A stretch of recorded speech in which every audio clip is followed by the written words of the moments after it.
মিথ্যা কথা বলে ডক্টর ইউনূস সাহেব টাকা তছরুপ করছেন, মানি লন্ডারিং করেছেন এবং ওনার নির্দেশে হয়েছেন। এইভাবে দুর্নীতি দমন কমিশন থেকে একটি মামলা দায়ের করা হয়েছে। এই মামলাটি থেকে ওনারা জামিন নিয়েছেন এবং চার্জ হিয়ারিংয়েও আমরা বলেছি যে এই মামলাটা আইনত চলে না। তারপরও নিম্ন বিজ্ঞ আদালত গত সরকারের আমলে চার্জ ফ্রেম করার পরে এইটাকে কোয়াশমেন্ট বাতিল করার জন্য আমরা মহামান্য হাইকোর্টে এসে আমরা কোয়াশমেন্টের কথা বলেছি। কোর্ট আমাদের বক্তব্যে সন্তুষ্ট হয়েছিলেন, কিন্তু তৎকালীন অ্যাটর্নি জেনারেল এবং অন্যান্য সরকারি কর্মকর্তাদের চাপের মুখে তিনি সেটা মৌখিক ঘোষণা করলেন, যে রুল পর্যন্ত দিলেন না। অন্যায় হলো যেটা সাধারণ ব্যক্তিকে রুল না দিয়েও এটাকে আপনার বললেন যে ডিসচার্জ ঘোষণা করলেন। এখন পর্যন্ত আমরা ওই জাজমেন্টের কপি পাই নাই। আমরা বলছি যে আমরা অ্যাপিলেট ডিভিশনে যাব, কিন্তু গতকালকে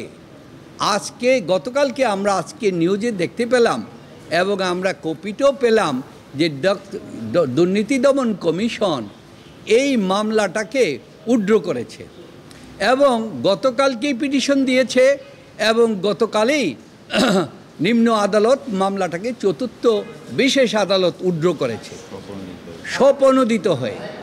হ্যাঁ, এই বিষয়ে আমি সমস্ত আমাদের যারা আছে ওনাদের সাথে যোগাযোগ করেছি। এই জন্যই আপনাদের কাছে আসতে একটু দেরি হলো, যে এই ব্যাপারে আপনারা কিছু জানেন কি না। তারা বললেন যে আমরা এই ব্যাপারে কিছু জানি না। গ্রামীণ টেলিকমের পক্ষ থেকে এই যে মামলাটা উইথড্রয়ের ব্যাপারে কোনো কিছু জানানো হয় নাই। এখন গ্রামীণ টেলিকমের পক্ষ থেকে সবার বক্তব্য হলো, আপনারা যে রাতারাতি মামলাটা উইথড্র করে ফেললেন, আমাদের এই যে ব্যক্তিদের বিরুদ্ধে মিথ্যা অভিযোগ দিয়ে জাতীয়ভাবে তাদেরকে চোর বলে, তাদেরকে আত্মসাদী বলেন, মানি লন্ডারিং বলে, সারা পৃথিবীতে দেশের প্রতিটা মানুষের কাছে মিথ্যা জিনিস দিয়ে অপমানিত করলেন, সম্মানহানি করলেন। এই যে সম্মানহানি করলেন, আজকে আপনারা এসে তাড়াতাড়ি এখানে মামলাটা উইথড্র করে ফেললেন। এই বিষয়টা ডক্টর মোহাম্মদ ইউনূস সাহেব, আপনারা প্রথম থেকে দেখেছেন উনি আইনের প্রতি শ্রদ্ধাশীল। তিনি বলেছেন, এখনও বলছেন, আমার প্রতিটি মামলা আইনগত পদ্ধতির মাধ্যমে চলবে, আইনের মোকাবেলা করেই তিনি করবেন। তাই কালকের এই যে জিনিসটা হয়েছে এটাতে অবগত না এবং এই বিষয়টি সম্পর্কে আমরা জানি না।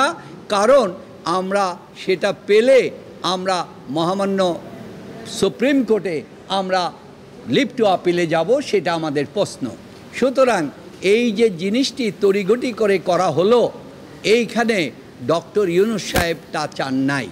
তাই আমরা মনে করি যে মহামান্য হাইকোর্টকে কালকে যখন কোর্ট বসবে, আজকে বসে নাই, আমরা ওনাকে অনুরোধ করব যে আপনি এইটা পেন্ডিং, হাইকোর্টে পেন্ডিং, তো সেই পেন্ডিং থাকা অবস্থায় জজ সাহেব ওইটা যেহেতু তারা উইথড্র করছেন, সেখানে উনি হয়তো এটা পেন্ডিং রেখে দিতে পারতেন, কারণ এটা নিয়েই উনি দিতে পারতেন যেহেতু উইথড্র করেছেন।